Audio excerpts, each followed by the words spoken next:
I'm here today to meet people, to share my background and experience as a disabled choreographer and performer. I've been working for the last year with Australiano from Brazil, who's actually originally from Argentina.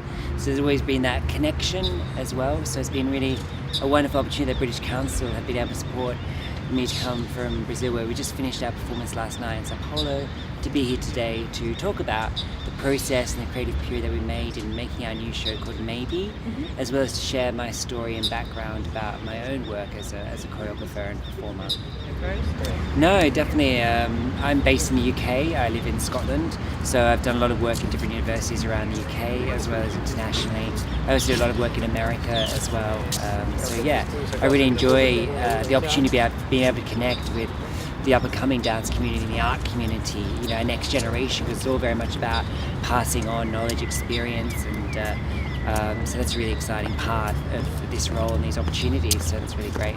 I think as an artist, we wear multiple hats and multiple masks and identities. So yes, primarily I began out as a dancer, but always choreographed alongside my career, which initially started off more so in classical ballet and contemporary dance.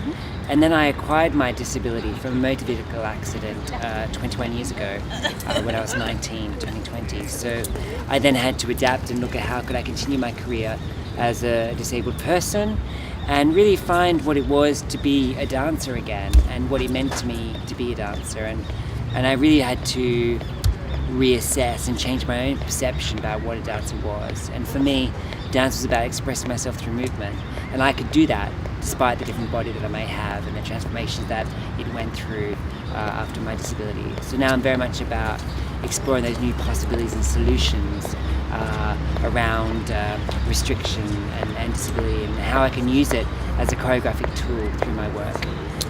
And also another big part of my practice, of course, is teaching and working and collaborating with other artists and other students. So it all very much feeds into the whole world of Marc Brew and the practice that I do. Good question about limits. I think the limits are the limits that we put upon ourselves, and I think in the dance world, traditionally about the traditional perception about what a dancer is and the particular styles of dance. But that's us putting that on ourselves in regards to history. But I think now it's all about diversity and about actually how can we enrich this art form and make this art form grow. And that comes from diversity and different bodies, different shapes, different ideas. Otherwise we'll just be going along the same pathway. So I'm very much about feeding into this new creativity and new ways and possibilities, and not about limitations but solutions, possibilities, and what we can do rather than what we can't do. The masterclass with Marc Brew, it could be anything. I very much enjoy working with people in that room.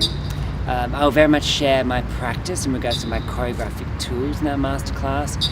I will get the dancers ready and warm. I like to have an open conversation and dialogue.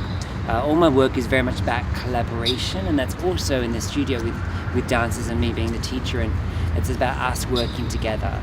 But I will share some of the practices and the tools that we use through the making of Maybe, our new work that we've just premiered, as well as other choreographic tools that I've used for other previous works of mine, such as my solo For Now I Am and outdoor work Island. And yeah, I enjoy new challenges with different productions that I do, so I don't feel like I have one particular way of working. Every new creative process is a new beginning and new possibilities.